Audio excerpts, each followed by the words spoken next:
ketemu lagi sama gua Alvis di Omong Talks. Nah, kembali lagi. Di sini gua akan ngobrol bareng senior gua yang namanya Muhammad Rashid Ridho. Nah, gue pertama kali ketemu beliau itu di Serikat Pekerja, di mana beliau itu menjadi ketua umum di Serikat Pekerja itu sampai 2 periode karena dianggap dan dipercaya oleh banyak orang itu beliau mampu memimpin sampai 2 periode, di mana batas maksimalnya sampai 2 periode itu. Nah, eh, satu hal yang gua pelajari atau gua ngefans banget dari beliau adalah beliau itu punya pemikiran yang sering out of the box gitu, beda sama pemikiran orang banyak, dan beliau termasuk orang yang suka nekat gitu, suka ngambil risiko untuk melakukan sesuatu yang memang itu untuk kepentingan orang banyak, tapi menurut gue pribadi itu membahayakan pribadi beliau, dan itu menurut gue sangat luar biasa bagi gue pribadi ya. Eh, itu dari sudut pandang saya. Kemudian ini profil beliau dari LinkedIn, beliau Muhammad Rashid Ridho, kerja di PGN. Secara pengalaman beliau udah cukup banyak, jadi sebagai proyek engineer, lead negosiasi, kontrak spesialis, engineer koordinator dan sebagainya. Kemudian beliau dulu kuliah di UGM angkatan tahun 97 sampai 2002. Ya, dan salah satu hal yang menarik juga adalah beliau suka menulis di Kompasiana. Banyak banget tulisan beliau. Total ini ada 279 artikel, di mana ada lebih dari 200.000 orang sudah membaca tulisan beliau. Ya, dan memang ini salah satu profil beliau itu adalah beliau merasa dirinya bukan siapa-siapa, namun ingin berbuat apa-apa. Wow. Oke, langsung saja. Inilah beliau, Muhammad Rashid Ridho. Oke, Mas Arwis ya. Ya, kita itu selalu kan panutannya itu junjungan kita gitu kan, nabi-nabi kita gitu ya. Saya itu cuma jalanin ajaran gini, sebaik-baik manusia itu yang bermanfaat bagi manusia lainnya. Khairun nas fa'anfa'uhum linnas, kan itu ya. Ya, betul, Masya Allah. Jadi kalau kita itu menjalankan kerja, ada kegiatan di sana, di sini, untuk kemudian kita bisa memberi manfaat pada orang lain, dan kita tidak punya kepentingan istilahnya itu kan, tidak lantas kemudian kita menjalankan ini untuk nyari kekayaan atau nyari kepentingan pribadi lah istilahnya, naik pangkat dan sebagainya, karena kita punya kepentingan itu biasanya kalau kita menjalaninya mengesampingkan hal-hal gitu itu enak gitu. Jadi ya jalan itu kan, mau ada di depan ada hambatan ya enjoy aja gitu, ngapain, toh ya kalau nggak berhasil kita udah berusaha. Beda kalau kita punya kepentingan gitu kan, kita punya kepentingan segala cara diiniin, dan kalau nggak berhasil rasanya gimana gitu, jadi kurang lillahi ta'ala gitu kayaknya. Nggak ya kita punya gitu ya Pak ya? kepentingannya ke Gusti Allah gitu kan. Masya Allah, Pak Rashid. Ini tadi saya nyuplik ada kata-kata yang saya keren banget menurut saya. Manfaat, tentang ngasih kontribusi, tentang ngasih dedikasi. Kalau menurut Pak Rashid itu manfaat di kerja tuh kayak gimana sih Pak? Manfaat di mana? Di pekerjaan lah ibaratnya. Nah, Pak Rashid tadi bekerja itu untuk ngasih manfaat. Nah, ya, jadi kalau kita itu baru lulus kuliah atau baru lulus sekolah gitu kan, pasti yang ada di pikiran kita bekerja untuk apa gitu kan. Pasti jawabannya itu nyari uang gitu kan. Kayaknya kalau disurvei gitu ya, dari 100 orang atau 1.000 orang yang baru lulus kuliah, ditanya, kamu nyari kerja itu buat apa? Nyari uang apa? Nah, gitu. Itu yang jawab nyari uang itu malah 101 orang kayaknya. 110. Lebih dari survei ya. Jadi itu adalah basic basic interest lah ya, basic interest orang itu nyari kerja itu tentunya pertama kali itu pasti jawabannya nyari uang, karena dengan uang dia bisa berdikari, bisa kemudian nyari istri, nyari suami, punya rumah dan lain sebagainya. Setuju. Tapi itu adalah entry point. Berjalannya waktu itu ternyata bekerja itu ya tidak hanya sekedar mencari uang gitu kan, bahkan mungkin kemudian pada titik tertentu bukan lagi kita itu mengutamakan uang gitu kan, tapi mengutamakan kepuasan, network, ujung-ujungnya ya kemanfaatan lah bagi banyak orang gitu kan. Itu yang menjadi value, tapi tidak kemudian kita itu menyalahkan. Saya pun dulu kalau ditanya ngapain mau bekerja di sini, nyari uang lah Pak, gitu. Pasti gitu. Kayaknya nggak ada deh. Kayaknya nggak ada orang ditanya itu, kamu bekerja mau apa? Biasanya jawabannya cuma dua ya, nyari pengalaman gitu ya. Pengalaman. Karena apa namanya, nyari uang itu kayaknya gimana gitu ya. Kalau nyari uang, anak matre banget. Yang ada pengalaman, mau belajar, kerja mau belajar. Padahal ya sebenarnya itu nyari uang. Ya, tetapi itu hanya entry point aja. Berjalannya waktu, value itu akan tergerus dan kemudian kita bisa menemukan kemanfaatan-kemanfaatan yang lebih besar daripada sekedar mencari uang. Mencari uang itu udah apa ya, kayak fondasi tapi udah nggak dipikirin lagi gitu kan. Karena apa ya, kalau kemudian kita bekerja bagus itu kan dapat outstanding gitu kan, ya uangnya banyak gitu kira-kira. Jadi pikirin gitu, toh katanya itu rezeki sudah ada yang ngatur gitu. Iya Pak, siap. Sama dikit nih Pak, kilas balik dikit aja ke belakang. Dulu kenapa sih Pak Rosid milih di PGN Pak? Milih di PGN. Milih kerja di PGN. Milih di PGN itu karena saya pada waktu itu nggak ada pilihan yang lain Mas. Gimana tuh? Dulu gimana tuh cerita dong Pak, boleh Pak? Saya penasaran sih sama Pak Rosid muda nih. Jadi pada waktu lulus kuliah gitu kan, biasalah ya, kita itu lamar sana, lamar sini gitu kan. Kalau di total itu saya itu tiap hari Sabtu Minggu itu pasti lihatnya Koran Kompas gitu kan. Kalau dulu itu ada Jobs.DB gitu ya, atau Job Street gitu ya, terus ada karir.com gitu ya, pasti play ke situ gitu kan. Sambil nunggu itu saya suka main ke kandang ayam milik teman saya gitu kan. Di situ saya juga tertarik gitu kan. Setelah 5 tahun belum bekerja ya, akhirnya saya berfungsi sama teman-teman, kemudian buat kandang ayam gitu kan. Kandang ayam, tidur di kandang, punya 10.000 ekor ayam gitu kan. Masya Allah. Lumayan itu, tahun berapa itu? Tahun 2003 kalau nggak salah itu. Pertama saya masih dapat 5 juta. Kalau saya dapat 5 juta di kampung itu ya lumayan gitu.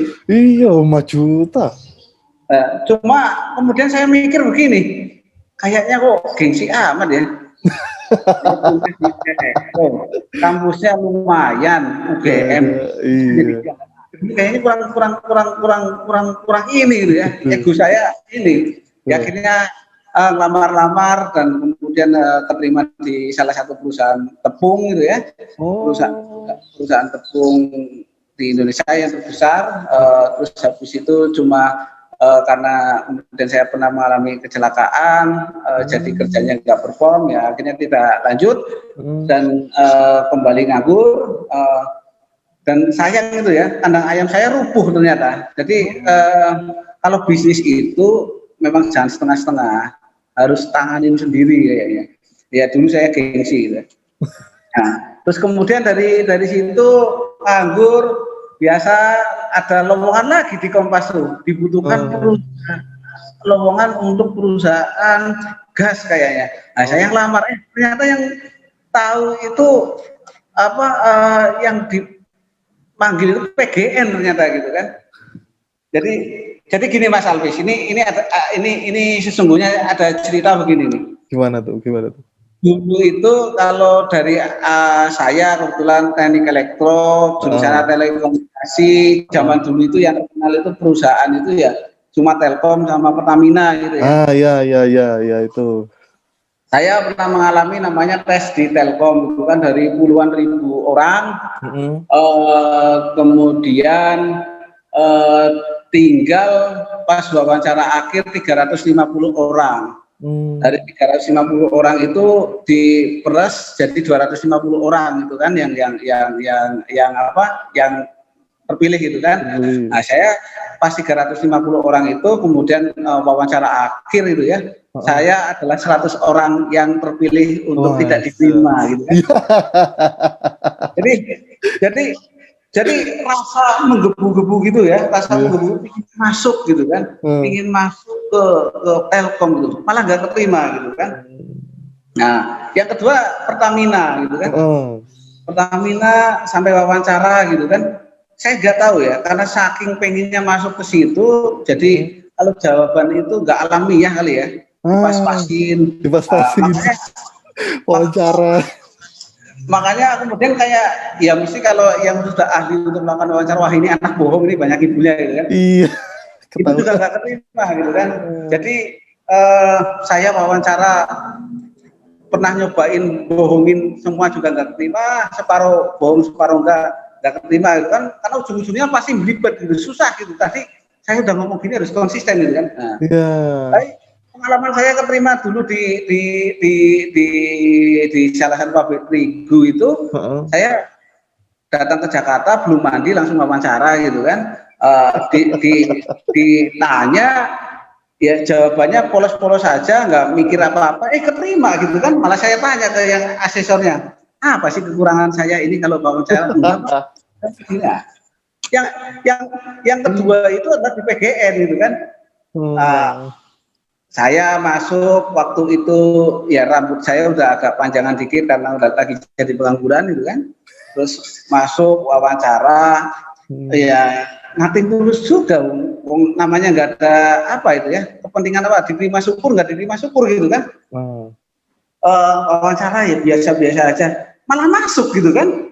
Oh, di situ saya nyadari manusia itu kalau sudah kepengin banget sesuatu atau vested interested lah ya, itu kadang-kadang membuat perilakunya itu nggak normal, atau sehingga jawabannya itu nggak menjadi normal, tindak tanduknya itu tidak sewajarnya, itu yang mungkin menyebabkan kita itu sering gagal. Demikian juga kalau bekerja, ini korelasinya kalau bekerja ya. Masya Allah. Kalau kita punya vested interested gitu kan, misalkan nih contohnya gitu kan, kalau kita itu biasa menerima parcel atau pemberian dari kontraktor lah gitu kan. Ya Pak. Suatu saat gitu kan, kita itu ada yang nggak benar dari kontraktor, negurnya juga kita sungkan gitu lah. Kita udah biasa menerima sesuatu, taruhlah biasa menerima iPhone atau biasa menerima apalah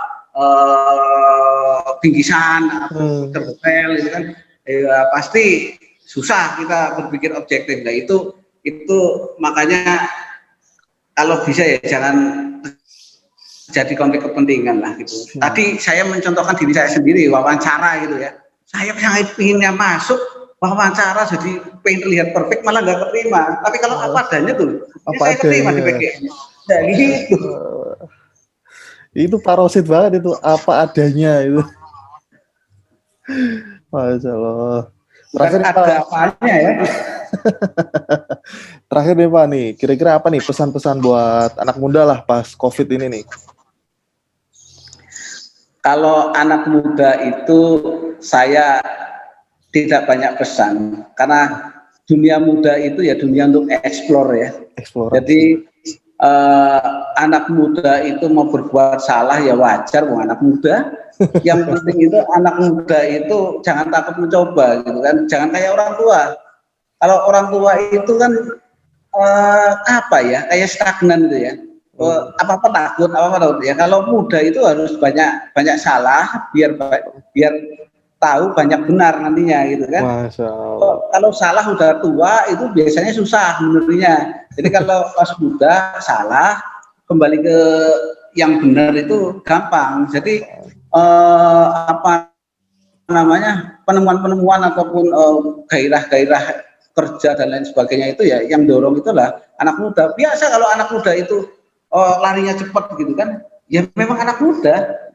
Tapi jangan sampai anak muda itu kehilangan semangatnya, terus kehilangan kecepatannya, dan jadi kayak orang tua penakut. Jangan.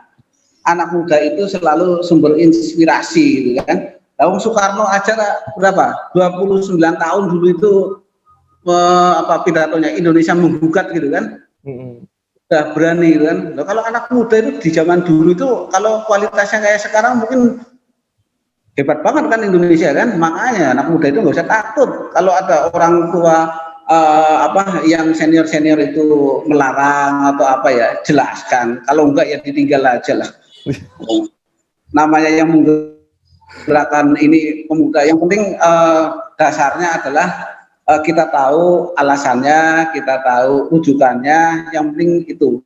Jadi kita melangkah pun kita tahu basis dari argumen kita itu apa, dan kita meyakini itu sebagai suatu kebenaran, bahwa di dalam perjalanannya nanti terjadi persinggungan dengan golongan dua istilahnya gitu kan, itu biasa saja. Ya. Jangan khawatir, lanjutkan saja. Siap, mantap, luar biasa. Makasih banyak Pak Rasid pesannya. Satu hal nih yang saya suka banget Pak Rasid nih, jadilah apa adanya, bukan ada apanya. Wah, Masya Allah. Itu emang Pak Rasid banget itu. Siap. Ya Pak Rasid, makasih banyak Pak. Sama-sama, Mas Alfi. Mohon maaf udah ganggu waktunya. Saya mohon izin lanjut lagi Pak. Matur nuwun, monggo. Siap. Sehat-sehat Pak Rasid keluarga. Nggih, matur nuwun. Assalamualaikum. Waalaikumsalam.